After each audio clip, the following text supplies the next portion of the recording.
This is Art Talk with April, an artist podcast where we meet artists from all around the southeastern states and around the world. Thanks for joining us. Let's get started.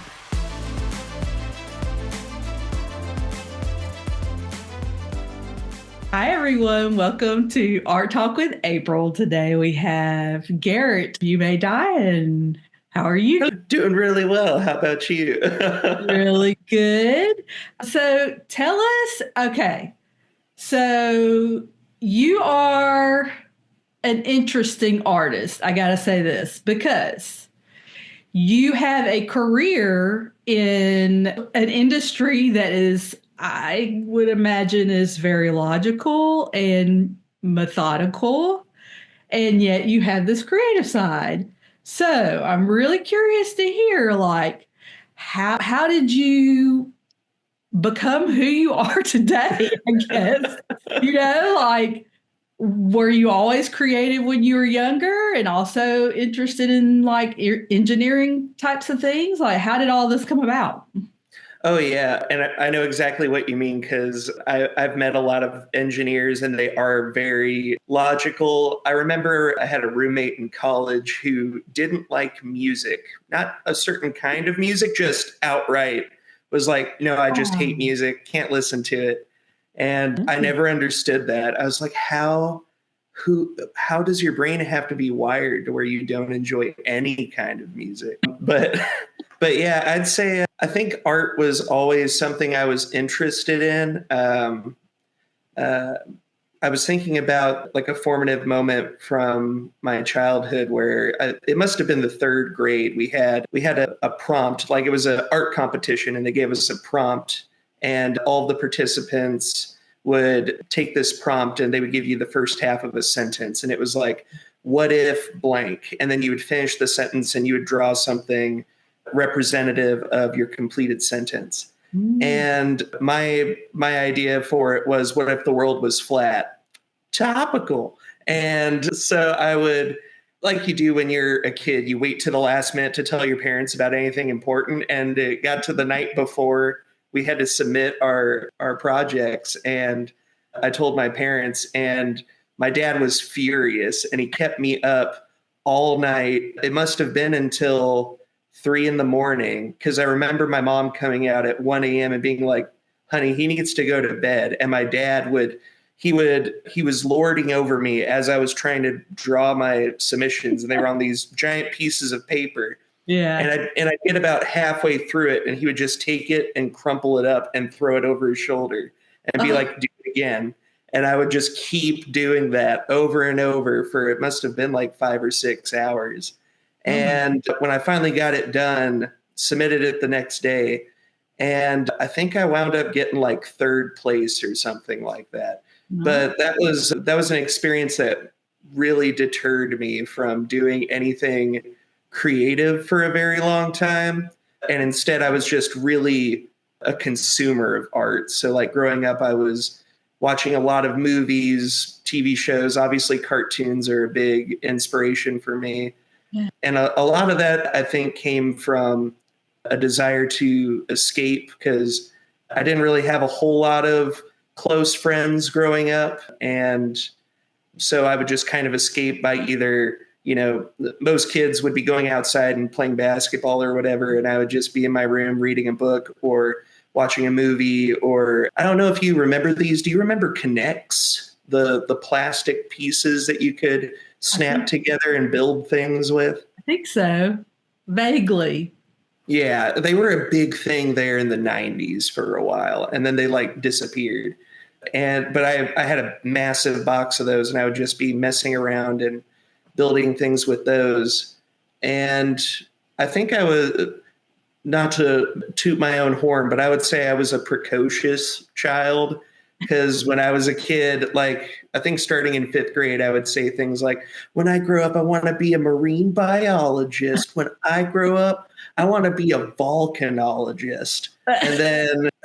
And here, I think this is the funny thing is when I finally got to middle school, my science teacher I think it was my chemistry class, she phoned it in one day and was just like, we're popping in a movie today. I don't want to teach y'all anything. So, I probably should mention I grew up in California. So that makes a difference. Yeah, it's a big cultural difference there. California in the 90s, it was a different time. Yeah. And so, Magruder Middle School is where I went to school. And our science teacher phoned it in and she popped in October Sky, the biopic about Homer Hickam Jr. Okay. Who's, I don't know if you're familiar with his story, but he was a kid from a coal mining town in West Virginia. And like he lived in a town where everybody worked in the coal mine. And he decided to pursue his own path and become a rocket scientist. And so he and his buddies after school would build rockets using pieces of metal and equipment used from the coal mine to build and shoot off these rockets. And I just thought that was so cool and inspiring. And that was when I was like, I'm going to be an aerospace engineer. And my family was like, yeah, that sounds like a reasonable thing. Yeah, you should do that. So, and all the other things that I'd thrown out there, my family was kind of like, yeah, okay, sure, Jan. And because I remember at one point I talked to my folks about wanting to pursue, because at the time I was really into film and I wanted to become a film director. And I think I must have been 8 years old. And it was most of the family on my dad's side of the family. And we went to Las Vegas. And I don't know why I was there, but I was there. And we were all having dinner and, just like table conversation, they were like, so what do you want to do when you get older? And I was telling them about how interested I was in film and I want to go to film school. I'm going to go to UCLA and I'm going to learn film. And then they said some very discouraging anti-Semitic things about the film industry. And I was like, oh, at the time I was like, yikers. Because they were like, who's your favorite film director? And I was like, Steven Spielberg. And they were like, exactly. And I was like, I don't know what that means, but I guess you don't want me to go. And they were like, yeah, if you want to go, we're not going to support you. Like they just outright told me they weren't going to that. To a 7-year-old. Yeah. So it's like, oof. Okay. So when they finally were like, oh yeah, aerospace engineer, hell yeah, go for it. I was like, okay, well, man, it sure does feel good to have support. So I guess I'm going to do that. And so then in 2002, it was right after, I want to say maybe a year or two after 9/11, my mom got diagnosed with bone marrow cancer. And so we were taking trips back and forth from our house in Carson to City of Hope, which was this cancer research center. And eventually she passed away in 2004 after she'd gone into remission and it had come back. And for the longest time, I struggled with it because I remember I came out of my room and I saw her in the bathroom and she was puking up blood in the sink. And she told me not to tell my dad about it because they had a trip coming up and they were going to Las Vegas. And she didn't want to ruin the trip. But then eventually she got so sick that we had to take her back to the hospital. And they said, yeah, the cancer is back. And when it came back the second time, it came back with a vengeance. And so eventually she passed away in 2004. So it was just me and my dad living together. And my aunts on my mom's side of the family lived out here in Alabama. They'd kind of ping-ponged around the Midwest for a while, but they finally settled down in Alabama in Calera, which is where I wound up going to high school. And so to be closer to my mom's side of the family, my dad and I uprooted ourselves and moved out here. And ironically, Alabama has like the preeminent hub for aeronautics in the country here in Huntsville. So I guess it's kind of a weird coincidence that we wound up out here of all places, but went to high school down in Calera. And that was when I started getting back into artistic pursuits because I was taking AP courses and all this, but I still didn't really have a whole lot of close friendships with people. I was an outsider emo kid. You know what I mean? Like I was wearing baggy clothes, dark clothes, didn't always felt uncomfortable and socially awkward talking to people. So I kind of kept to myself. But it was around that time I started really getting into music, and I started singing in my high school choir. And I even joined the show choir, which, God, I hope I never watch any of those tapes my grandma took of those routines. They were so bad, so cringe. But then I started getting into creative writing because I'd always been a big reader. And so there was a here we go again, short story competition. And I was like, I'm going to write something. And I waited till the day before they were due to do it again. And this was before we had a home computer. I had to go to the public library to do it. And this was before they had CD players. So there's a floppy disk out there somewhere that has the short story on it, or the save icon. Yeah. And so the day before the submissions were due, I told my dad, "Hey Dad, I want to write a short story for this competition, but can you give me a ride to the library so I can type it out?" And he was like, "Oh yeah, sure, son." So we hop in the truck, and we don't live very far away from the library, but he's like, "Oh, okay, so what are you going to write about?" And I was like, "I don't know. I'm going to figure it out when I get there." And he was livid. He was just angry. He was berating me, and he was saying, "Why am I wasting my time and my gas driving you to the library and you don't even know what you're going to write about?" I think I was on the verge of crying. He was yelling at me so much. And so he's like, he drops me off at the library. And so I write a story about a kid, a teenager who lives with their abusive dad and skips town. And that was the story. And submitted that and won first place. And I was like, hell yeah, there we go. Give me that $200 Walmart gift card. And that was when I learned you really need to exploit your trauma to turn a profit. I think that was the big lesson I learned there. That was a formative experience. I think that was one of those moments where you know when you're trying to force something, and when you're using art as a conduit to kind of exercise something, or you need it as not a form of escape, but just to formulate how you feel about something complex. Yeah. And so that was when I started really getting into writing and poetry and different forms of art to kind of put these feelings that I wasn't really sure how to articulate any other way down somehow. And then when I got to UAH, I went to the University of Alabama in Huntsville, obviously. That's why I'm still here. Came up here in 2009 and, of course, came for the aerospace engineering program. It took me 6 years to graduate, and it was a brutal 6 years, but I did it. And kind of here and there, I would try to join rock bands and stuff like that. I would do open mic nights, and my senior year, joined the UAH creative writing group called the Writer's Block and contributed some short stories and poems and pieces like that.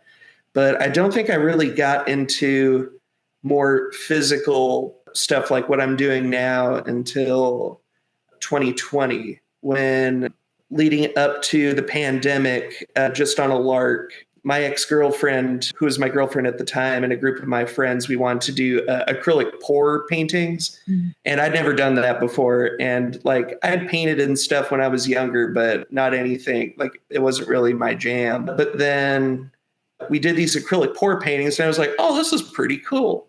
And we would just take them and sit them up on our bookshelf above our TV. So I'd be sitting on the couch across from them, and I'd be staring at them. And I would just kind of mentally project different objects and things there. And I was like, well, why don't I just paint on top of these? And so I started adding little figures into there, or I guess representational objects in there. And then that just kind of was a springboard for me, where I started really getting into art history and started doing a lot of research. I think I've always been a pretty studious person, especially if I'm really interested in a particular field. Like I get super zoned in or hyper fixated on it. Yeah.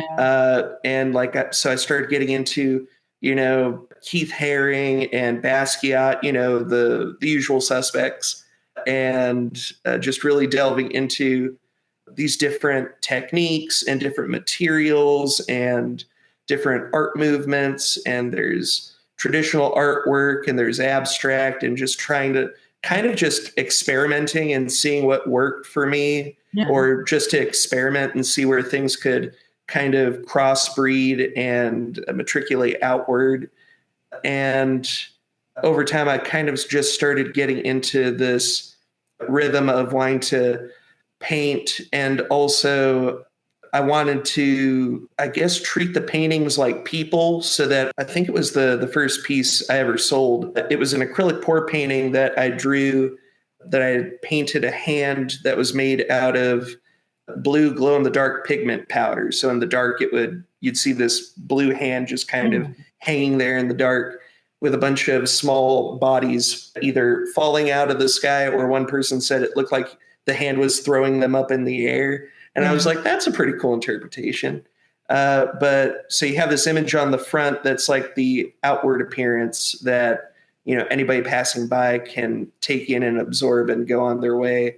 But then I got into the habit of painting things on the back of the canvas that were a little more explicit in the references, or what I was trying to communicate with the front, or even things that influence the process of making that piece. Yeah. So it's one of those things where, like, if you really want to get if you want to get the nitty gritty details of what the piece is trying to say, or if you want to have the missing pieces to kind of help decipher it, you would have to physically take the painting off the wall and flip it over and look at it. And I like the idea of taking something that people traditionally are very reverent of and hang it up on their wall, and then just having to just pull it off the wall so they can flip it over and look at it.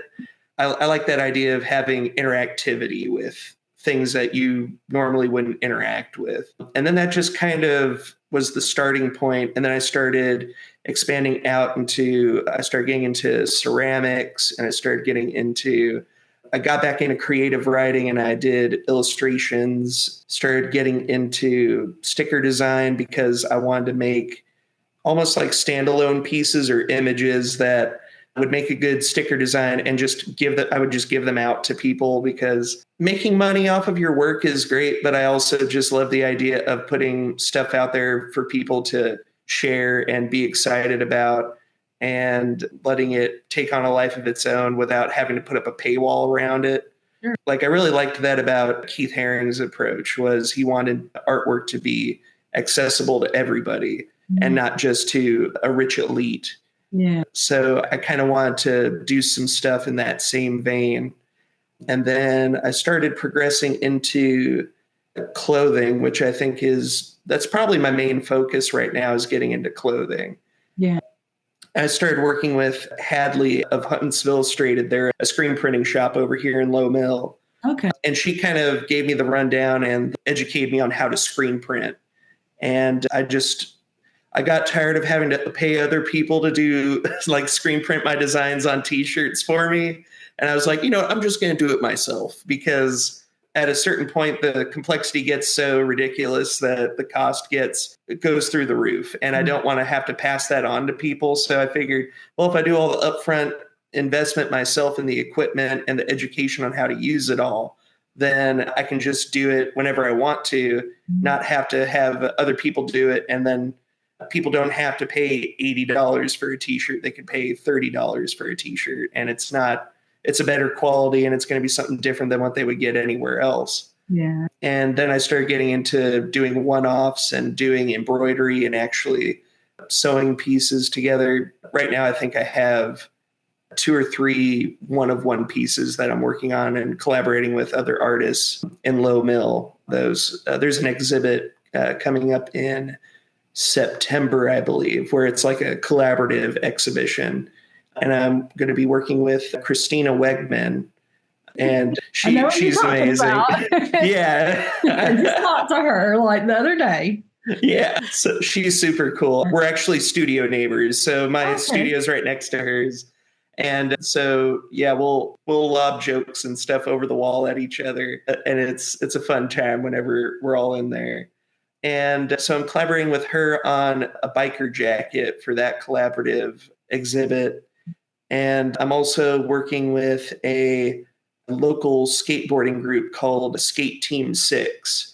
Okay. And going to be working on, I don't know what, it's, you know how a triptych is like 3 paintings, but they all kind of form one image? It's like that, but it's 6 skateboards, and they're going to be aligned on the wall.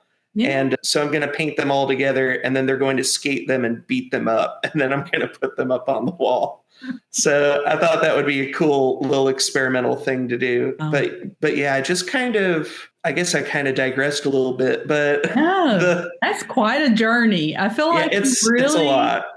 Yeah, you really went through a lot, but you're also it seems to be like you're very curious and wanted to like figure things out on your own and try this and that and the other. And gosh, I mean, you like waited till the last minute to do all these projects and then one, I mean, like, yeah. I think that's something I still haven't learned because now that I say it out loud, I'm like, oh man, even when I set the deadline, I still wait to the last minute to try and get everything done. I think a lot of creative people kind of do that though. I think that's like, I don't know, like maybe you get some sort of energy from waiting to the last minute that like forces you to be creative or come up with something, Yeah, like that would make sense. Like there's a sense of urgency, so you have to work almost off of intuition rather than having, to ponder it for a long time. Like you don't have the luxury of time to like sit and go, well, what if I try this? Well, actually this might be better. Like I know something that a lot of people throw around is usually when you're trying to figure out what you want to make, usually the first idea is the best idea, but then like you sit there and you try to edit until it's just it is less authentic. Yeah, it loses the spark that the original idea had. So it's kind of like when it's like, oh no, I have like a couple of days to get this project done. It's like you got to cut off all the fat. You got to cut out all the editing. You just got to, follow your intuition and hope that it comes out looking like something that makes sense. Yeah. But also, I think that also opens up opportunity for random chance to kind of come into play because you might wind up, when you try to do something quickly, you end up goofing up a good bit. And sometimes the goofs wind up being your favorite part of something. The unplanned things that get incorporated wind up being what makes the pieces so distinct. So that I think that might also be a contributing factor. It sounds like part of your process. Yeah, a little bit. I would say so. That's what I'm going to start telling people now. No, I'm not procrastinating. It's my process. Yeah, exactly. That sounds better. That's what I tell my husband. It's my process, It's like, man. Dude, you haven't put your laundry up in a week. It's my process, okay? Exactly. Don't worry about it. It's funny that you say that too, because I'm in charge of laundry and I do procrastinate laundry, and he told me about it. So that's funny. But I mean, gosh, I don't even know where to start because I kind of word vomited you there a little bit. No, I mean, and you've got this. I feel like you pointed out those two artists that I can totally see their influence in your work and what you're doing. But then you've also kind of, created this sort of personal vision or way that you're expressing yourself. And it's really fascinating. But then you're also like the whole like flipping the canvas and putting like I guess the details, or what I'm thinking of is like the little tiny type at the bottom of Oh ads. yeah, the references, the citations. Yeah, Yeah. yeah. Like you're putting the like the nitty-gritty stuff on the back. I mean, I've never even thought about that. I don't think I've ever heard of anybody doing that. That's I think interesting. I was, yeah, because that was kind of the idea. Was one of my favorite books, and this is going to make me sound like a total nerd, but one of my favorite books is Infinite Jest by David Foster Wallace, and it's infamous for having footnotes, like the references at the bottom of every page, and to the point where they have endnotes where you have to flip to the end of the book, and then you'll have an endnote that goes for multiple pages at a time, Oh, wow. and it's ridiculous. But I liked that idea, and I was like, well, what if I translated that to Canvas, where you have the main image on the front, and then on the back is almost like the supplementary material, or Yeah. material that adds context to what you're seeing on the front.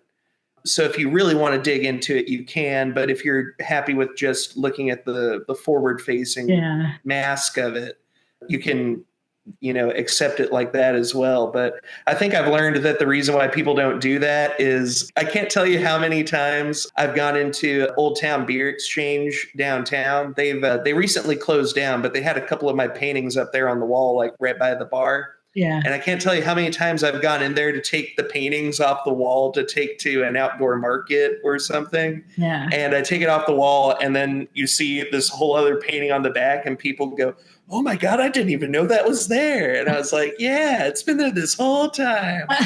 and I think it's because it's not immediately obvious to people, anybody who might be walking by your artwork, unless you have a sign that blatantly tells them to remove the painting and take a look at it. They're going to be respectful, and they're not going to take it down off the wall.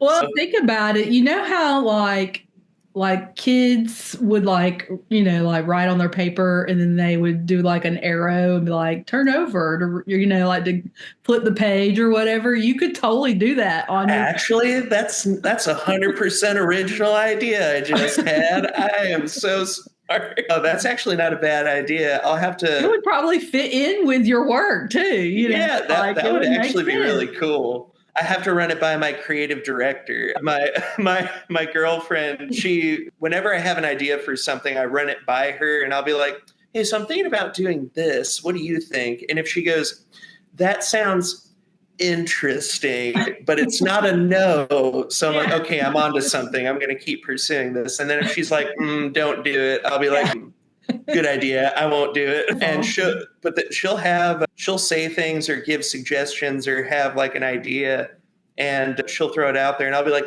"Wow, that's a great 100% original idea I just had." And she'll be like, "Ooh, you better give me a cut of the proceeds." And so, yeah, it's cool having a partner that's involved in your creative process and wants to see you succeed, and, being able to share that side of me with somebody without like having to worry about being judged or, them trying to, I guess, belittle what you're doing, what gives you joy.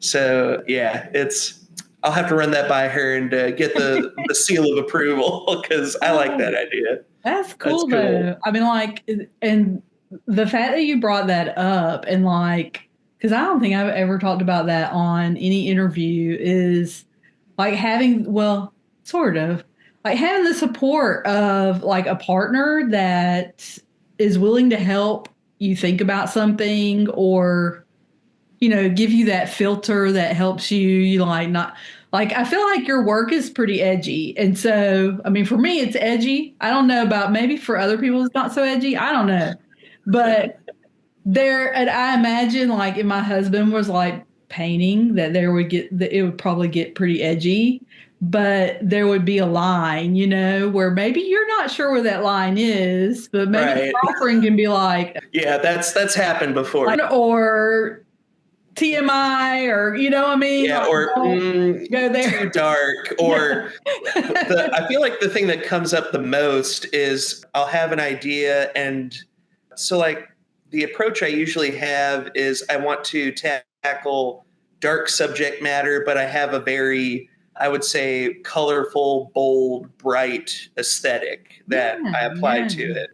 And there are certain subjects or topics that I'll pull from, books I've read or current events or philosophy, psychology, whatever it is. And I'll get inspired and I'll say, well, this makes me feel a certain way. And I want to make something that encapsulates how I feel about it and ask a question to everybody else, kind of start a conversation about that.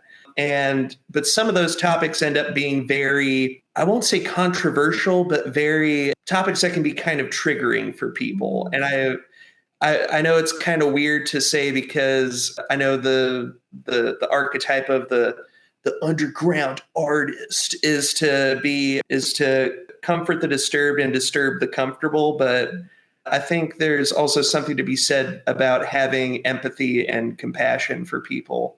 And I don't want to, I want to be, ultimately, I'd like to be a force of good and understanding and fostering a community of people that share the same values as I do, humanistic values, and not, make people relive trauma or treat something that's heavy too lightly or flippantly. I want to be respectful whenever I'm dealing with darker subjects.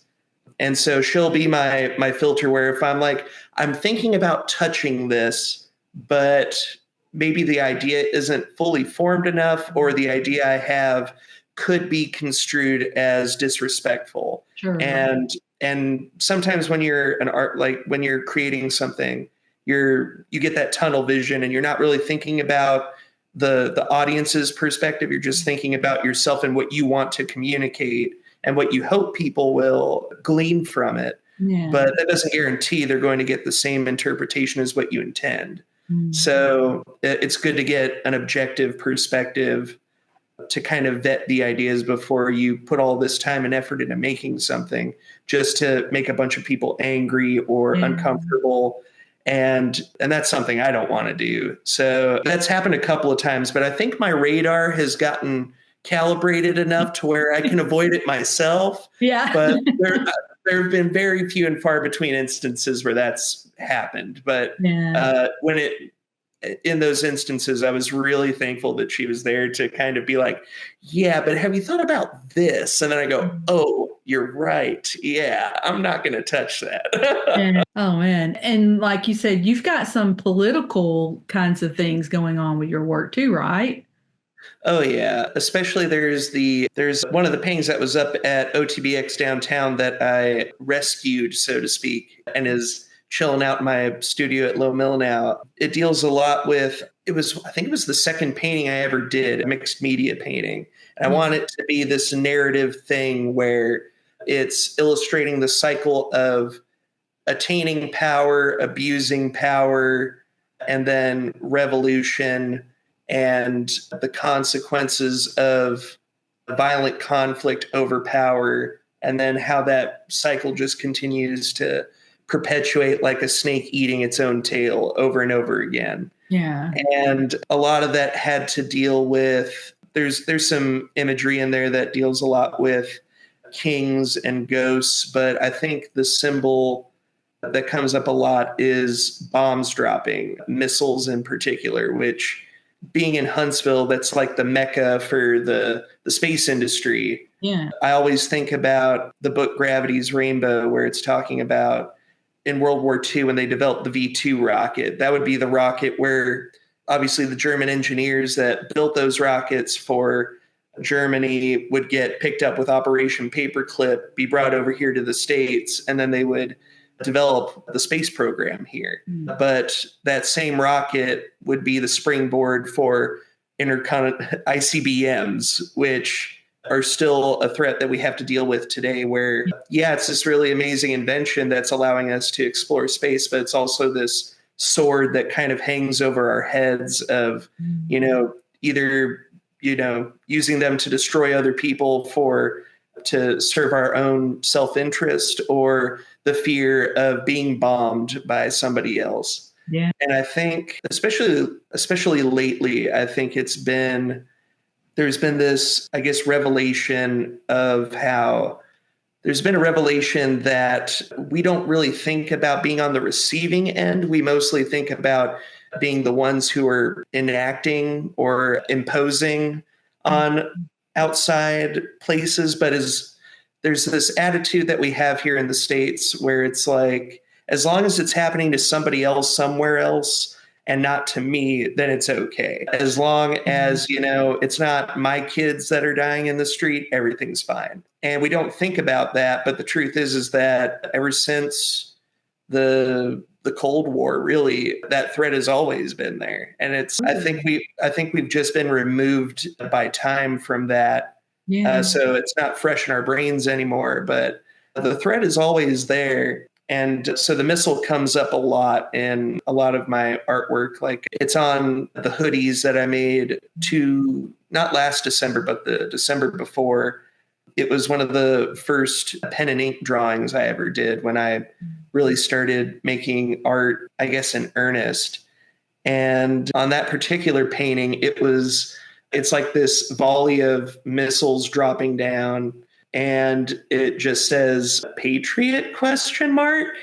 And because obviously there's the Patriot missile, but then it's also like, I feel like maybe this is just me and the being around the post 9/11 vibe and being exposed to Toby Keith and the country music scene of the time, where it's, we'll put a boot in your ass. It's the American way. And, everybody just being like, oh, yeah, I love America. America's the best. And if you don't like America, then you're going to hell. We're going to put a boot in your ass. And it's like nobody wanted to acknowledge, maybe we weren't the good guys, or maybe, we were going about things the wrong way. It was just, if you questioned anything, you were an enemy. And it was either you're with us or against us. And so you almost go into this, you kind of get indoctrinated, or, there's this hive mind effect where you're like, well, obviously I'm a patriot. Obviously I love America. Okay. And then now as an adult and looking back, it's very cringy, and you have this kind of like icky feeling. And I wanted to kind of encapsulate that dichotomy of like, yeah, you want to say that you love your country, but also your country does horrible, horrible things. Yeah, yeah. And if you don't acknowledge that is happening, then how do you fix anything in this? But it can also just kind of be seen as a funny hee moment, because I do like to have elements of humor and stuff in my work. But I feel like that, I guess that kind of applies to a lot of the stuff I do, is it can either be interpreted as funny or it can be interpreted as dark. I kind of try to not make light of dark things, but just try to take something dark and focus a lens on it that makes it a little more palatable or more immediate. And then it kind of opens up opportunities to discuss those things without it being like a somber or a very dour atmosphere. It's kind of just like a more relaxed space to discuss those heavier topics. Sure. That's fascinating. Oh my gosh. Well, so you're doing these sort of multimedia paintings, and you have all these collaborations and things going on. You're also working on a lot of clothing stuff. Now, all of this stuff you've got all this stuff at your studio at Lowe Mill? Yeah, and that was a whole rigmarole, I'll tell you what.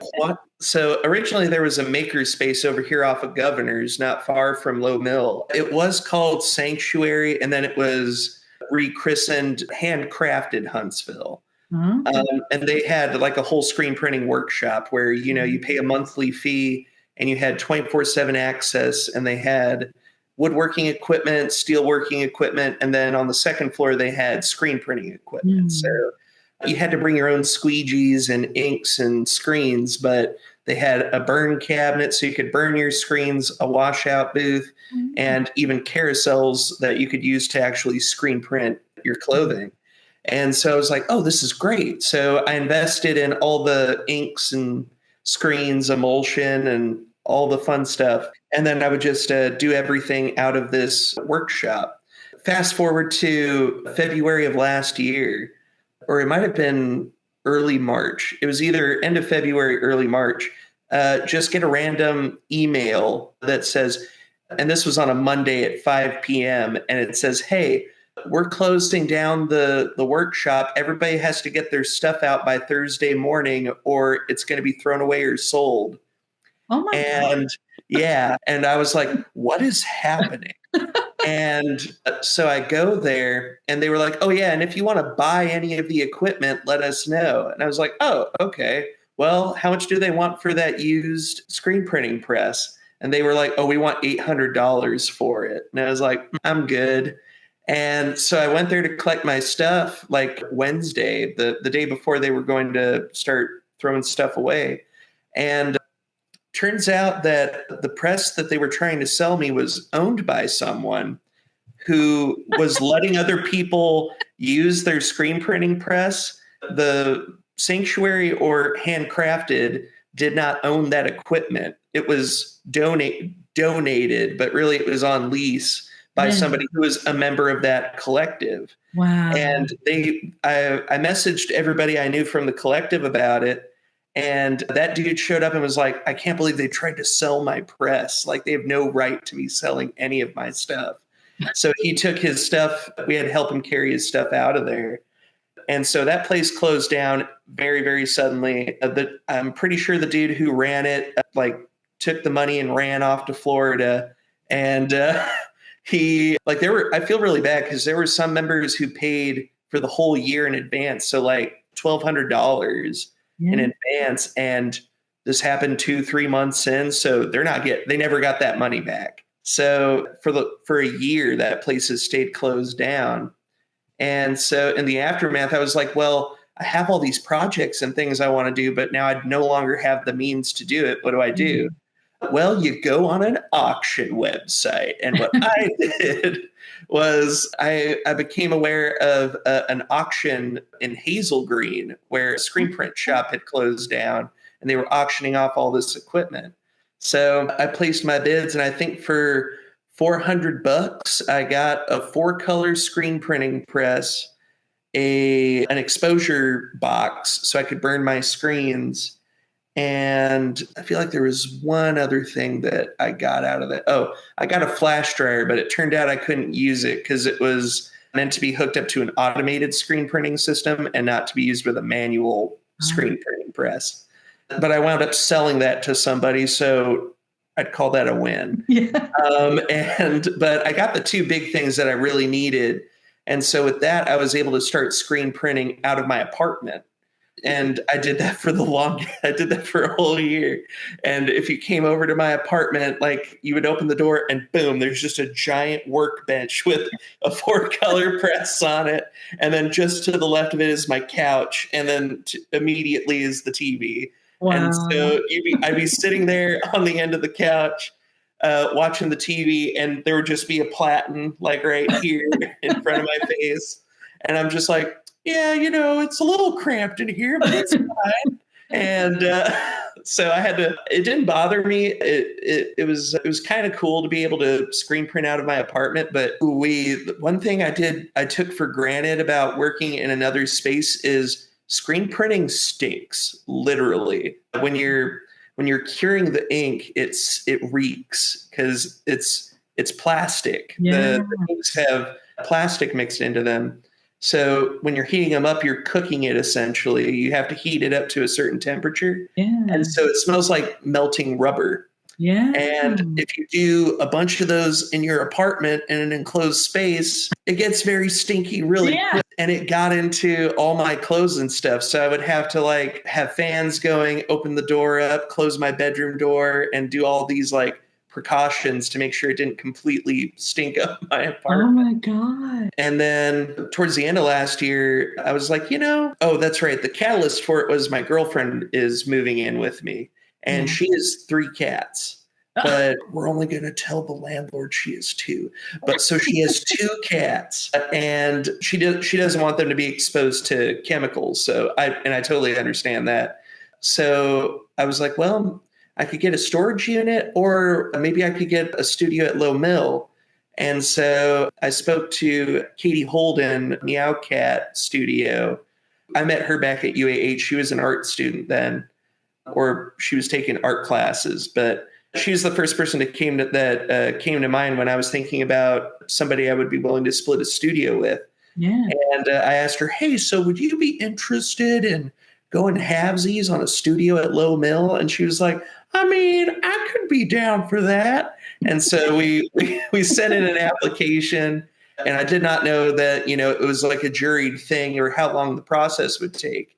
But we submitted the paperwork and everything. And the next thing I knew, I think it was start of December or mid-December, we had our studio at Lowe Mill up on the third floor, which apparently there's a third floor. So I honestly didn't know there was a third floor until we got the studio. It's wild. Wow. I got up there and I was like, this is like, going into the wardrobe into the back and finding Narnia. I was just like, oh, I had no idea this was here. It was kind of earth shattering, but I also found out the third floor is called the party floor. Okay. So, and I'm cool with that. That sounds good to me. So I've got all of my screen printing equipment and art stuff. And I got to tell you, I did not realize how much equipment and materials and stuff I had until I had to try and pack it all into a truck and load it into this studio. And Katie will tell you that you go in and it's just one half is very clearly hers and the other half is very clearly mine, because mine is just in a constant state of chaos. It's bad. But so all my screen printing equipment is there. My sewing stuff is there. My canvases and paints and all the art materials you can possibly imagine. I've got them all packed in there. And so now if you come to my apartment, it looks like a serial killer lives here, because there's nothing. Whole living room and whole second bedroom are completely empty. But I haven't screen printed anything in the studio yet. And I'm actually hoping to do that later tonight if I can. But the one thing I'm worried about is setting off the smoke detector. I didn't think that one through. But I guess we'll find out. Yes, you're right. Look into that. Oh yeah, but the story with the makerspace actually has a happy ending, because just last month, it's the same building, but it's no longer the same management team or anybody. It's actually members of that collective who had gotten burned by the previous owner coming together and actually they all joined forces to buy the building back and restore it to its former glory. And instead of it being a business, it's a nonprofit now. So all the money that's going into it is buying materials and upgrades to the equipment for the members to use, rather than into some dude's pockets who's going to, skip town to Florida. So I got like he was running from something, like the police. Yeah, it was sketchy. The sketchiest thing. The FBI is like asking people questions. you know how you can interact with somebody and you're like, I feel like they were a snake oil salesman in a past life. That was the vibe he gave. And I was like, I'm being paranoid. It's probably nothing. And then that happened, and I was like, never again. From now on, I trust my jellies. I'm never ignoring it again. Wild. Well, that's cool that they're, making it into something else and not necessarily just like, more of the same. Yeah. Yeah. So, what have been some of the challenges as far as you're being an artist? Like, have you, I don't know, had any issues with selling or getting your work out there, or anything in particular? Yeah. Well, number one, I would say, is juggling having a full-time job and then trying to do art whenever I have a moment to spare, because it feels like, especially lately, I've been doing a lot of travel for work. Yeah. And so, I have a commitment to my career, but I also have a commitment to my girlfriend and my friendships my social life in general, because I have a close group of friends that being around them gives me energy and gives me a chance to recharge. But then I also have, I've been trying to work out more and try to take care of myself more.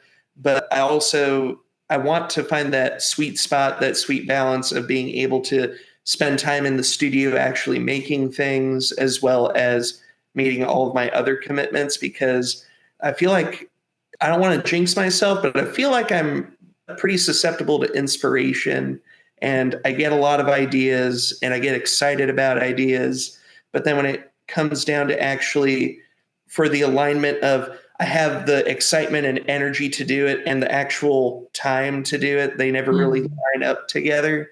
So I'll be really excited about it because I'll be on my lunch break at work. And then when I get home, I'm like, but I'm so exhausted. I don't want to do anything. I'm going to watch TV.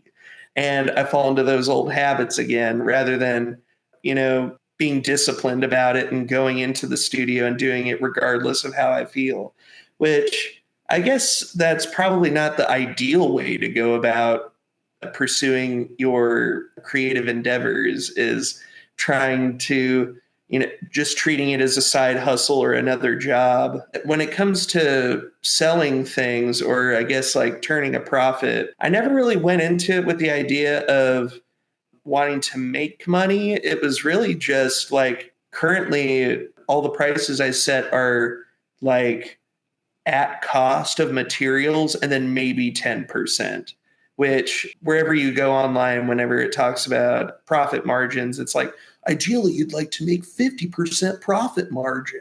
But if you're, because I'm a sucker for quality, I really like well-made things.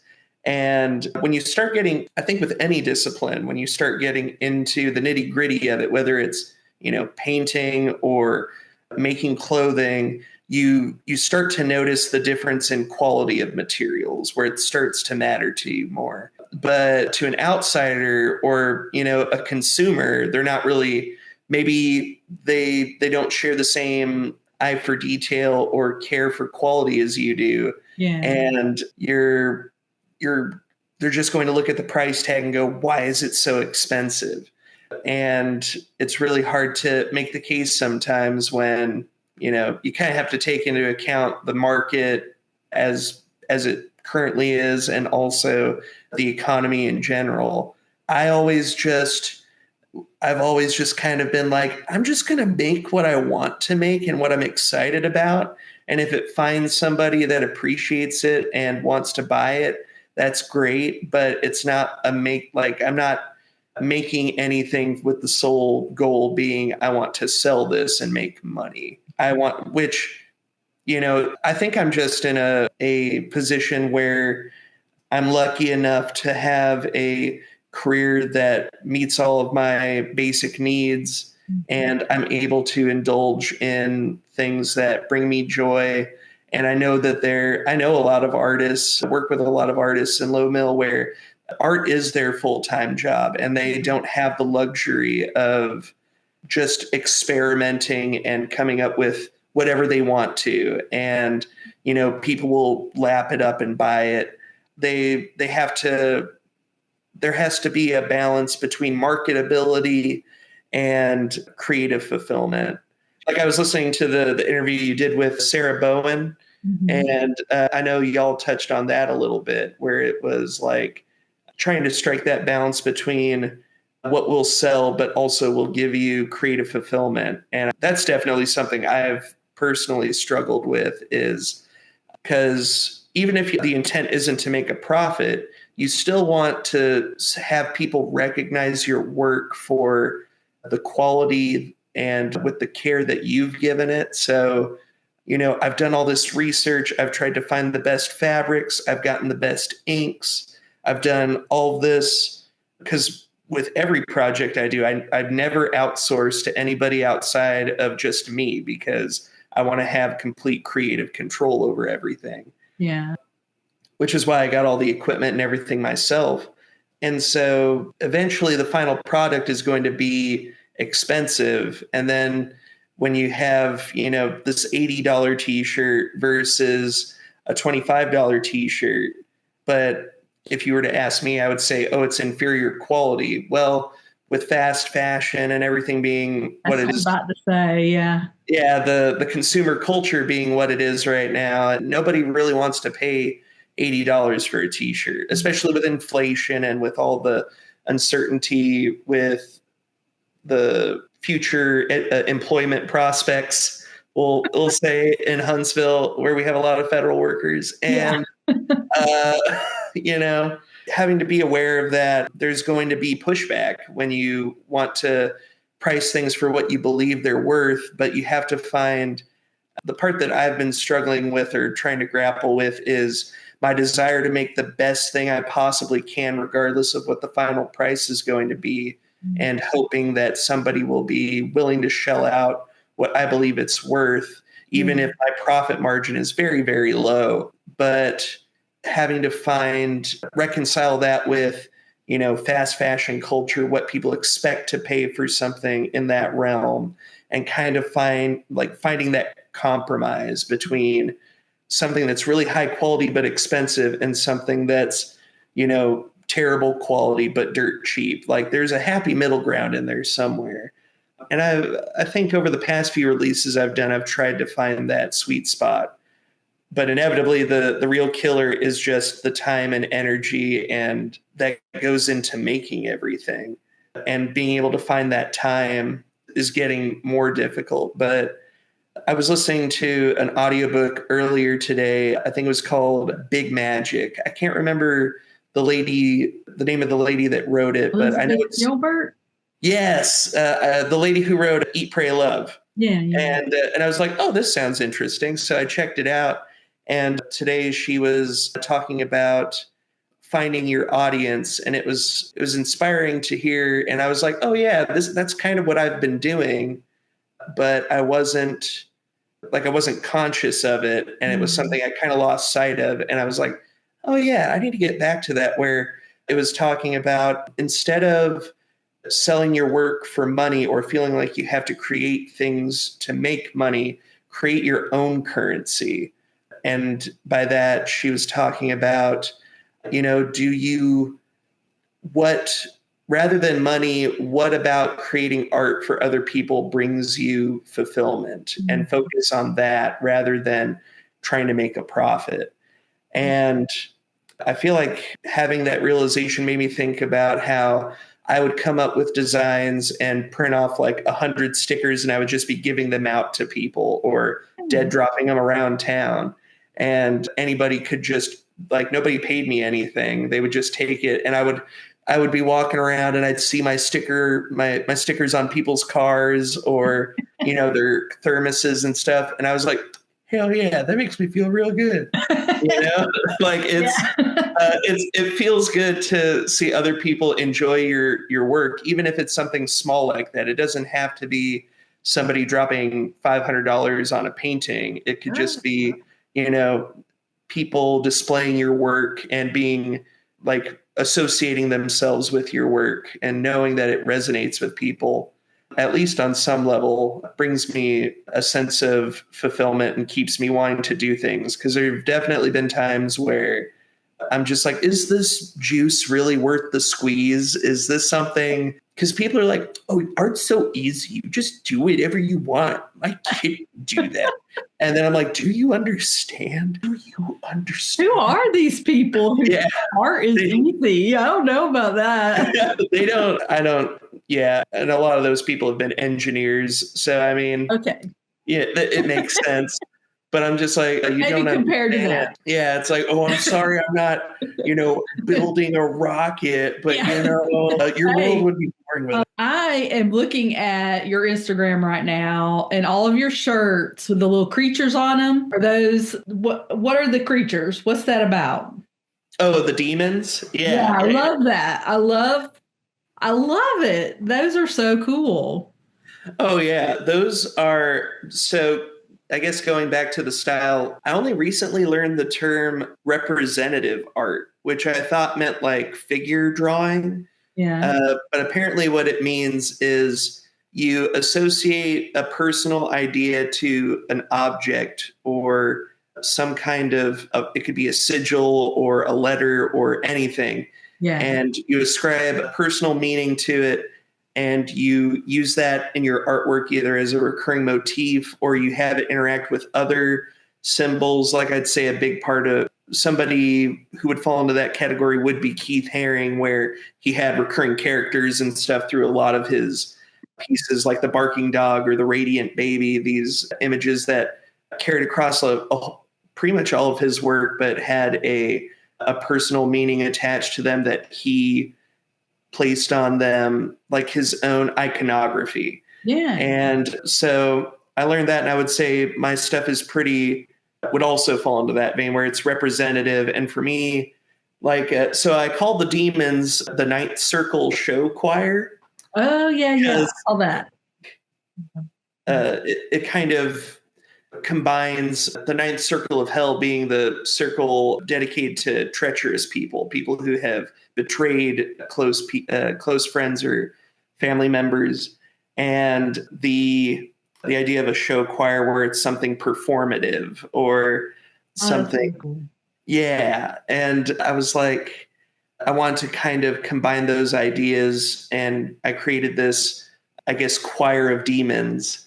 And for me, they kind of embody a central theme where to me, they represent the struggle to become someone virtuous, even though you have a checkered past. You're dragging a guilt around with you, or you've done things that you're not proud of. One of the things that I keep coming back to is I grew up in a Christian household, very religious, and I feel like that sense of trying to think of a word for it, I guess that feeling of not being indoctrinated, but just that the weightiness of being in a religious household seemed to come to a fever pitch whenever my mom got cancer. Mm. And it was almost like out of desperation and just trying to find that. I guess religion is a thing that comes up for me a lot, because I feel like the idea of demons and angels are the kind of the icons we think of when we think of good and evil. Sure. And with living in a religious household like that, it was, if you're a good person, good things happen to you. If you're a bad person, you will be punished. Mm. And growing up, I always believed I was a good person. And then after my mom passed away, I went through I carried this guilt around for a long time, feeling like if I had told my dad that I had seen her, and if I'd seen my mother vomiting blood, would they have been able to have caught the cancer in time to save her? Yeah. And it took me a long time to get to a place where I realized that it would have happened regardless. It wouldn't have changed anything. And I'm not to blame for that happening. Yeah. Because for the longest time, I thought, maybe I'm being punished. Maybe I wasn't a good enough person. And that was why she was taken away from us, and why I would say for at least through high school, there was, I would say, probably self-imposed suffering, but definitely a dark cloud over everything. Yeah. And so for me, the demons are kind of representative of a desire to want to be good, to be recognized not as good or evil, but maybe something in between, something complex, something that can't just be distilled to one extreme or another. Because as I've grown older, that's how I view people, is I see good and evil as more of a compass rather than a strict adherence. Either somebody is good or they're bad. Yeah. And I want to challenge that notion of good and evil. And I want to ask people to reflect on their own sympathies and experiences like that. The things that make them uncomfortable, why do they make them uncomfortable? And working through those difficult things rather than just carrying that weight around. Yeah. And I also like the idea of taking like moral complexity and kind of distilling it down to immediate images. Mm-hmm. And so with the Ninth Circle Show Choir characters, they've come up a couple of times, but I'm actually gearing up to do a series of paintings because I haven't actually painted anything in a hot minute. But I want to do a body of work that takes them and kind of illustrates each one's personality and pulls in iconography from previous paintings I've done. But I want them to be a little bit more immediate, a little more focused, because I feel like a lot of my pieces in the past have been very maximalist and chaotic and noisy. And I think enough time has passed now where I can change up my art style or my composition where people aren't going to hold that against me if I make changes to my original style. It'll still definitely be me, but I want to make it more, I guess, easier to decipher. Yeah. Because I feel like another thing that's come up is the pieces I've made so far have been so dense that I feel like I don't want to be like these kids today with their TikTok, but I feel like just in general, our society is losing our attention spans are slowly tapering down. Oh, and nobody really wants to engage with something that's challenging, or I call it challenging. I'm sure somebody else would call it pretentious, full of itself, that has this, it's oozing this sense of self-importance. Like, I'm so clever and I'm so deep. You need to look at my work, but so I'm like, okay, well, maybe I need to make it, I feel like previous paintings have been like a shotgun, like I'm just throwing everything at the wall. Yeah. And I want to do a set where it's a little more concentrated, where you don't have to do as much, you don't have to do as many mental gymnastics to figure out what's going on. Well, I mean, like with these characters I'm looking at, you could, definitely like change it and make it, its own sort of group, I guess you would say, that, would maybe be a little different. But I feel like with the characters themselves, they look like your style. You know what I mean? Like they're really original. I love it. Yeah. I mean, and then the idea of like making individual paintings that maybe tell the story of each one is really cool. Yeah. Yeah. I want to, because I think there's definitely like a list of symbols that I attribute meaning to that pop up a good bit. Like light bulbs are a big one, the missiles, demons, angels, cigarettes. I use a lot of cigarettes. One that I've only recently become aware of is I notice I use rabbits a lot, and not even just in my digital artwork or my paintings, but also in my poetry. And I thought that was something that didn't really stick out to me until I was kind of ruminating on, okay, well, what do I want to do with this series? What kind of situations or what ideas do I want to convey? Yeah. And I was like, oh yeah, I do use rabbits a lot. And I think like trying to find that balance of, I want to give them personality, but I also want to, convey something that isn't so cryptic that people are just like, I don't understand what this is trying to say, but have something that put them in scenarios that in almost like in a dreamlike way makes sense. And I can harken back to those icons that pop up as a motif and add context to what's going on. So like if you have looked at my previous body of work, it'll help inform the current body of work, but it's not 100% necessary to appreciate the new work. Yeah, that makes sense. I'm excited to see what you do with it. That is so cool. And everybody can find you at Lowe Mill on the 3rd floor. And what studio? On the 3rd floor in Studio 320. 320. All right. Yeah. It's a me and Meowcat studio. We split the studio together, but yeah, you'll be able to know it's us because right outside the door, I have one of my demon buddies, a giant foam cutout of it taped next to the door. So it'll be really hard to miss. I love your stuff, and I love the way you think about it. And I mean, it's, it's very original, very cool. I love it.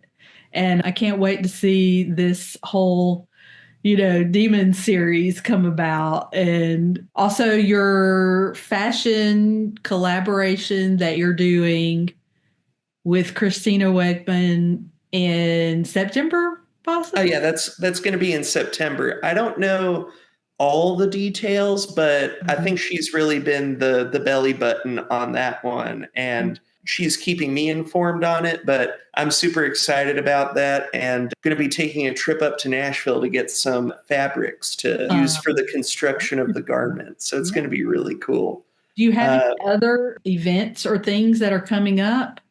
Oh boy, yeah. So actually, I recently spoke to LJ, Liza Jane. She's an artist on the first floor of Lowe Mill, Yeah. and she's probably one of my favorite local artists, or just artists in general. I always hate using qualifiers like, look, my favorite local artist, my favorite local band. It's like, are they your favorite or not? But she's really cool. I love all the stuff she does. And she asked me to help collaborate with her and some other Lowe Mill artists for the upcoming NASA 65th anniversary celebration that's coming up. I believe that's happening in mid-July. I want to say it's July 19th. And so that's going to be interesting. I had an idea rattling around in my head for a piece of clothing that I want to do for it. But after I ran it by my creative director, she said that maybe I need to revisit it after I did some more research on it.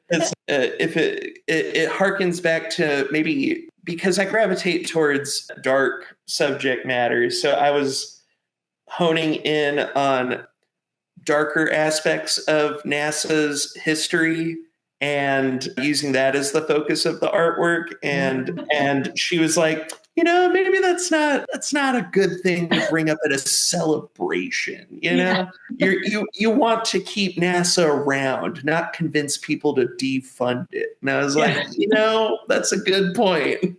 So it's kind of like, so I'm going to revisit that one, but I'm excited about making something for that as well. I think it's not 100% clear whether it's going to be something 100% original from me or if it'll be a collaborative thing, or it could be both, because I think she's still reaching out to other artists to kind of corral them together and create a hive mind of people to work together.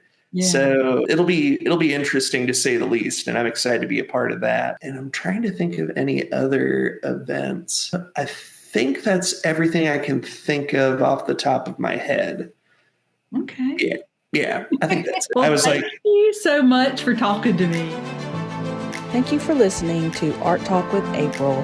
New episodes are out every Tuesday at 6 p.m.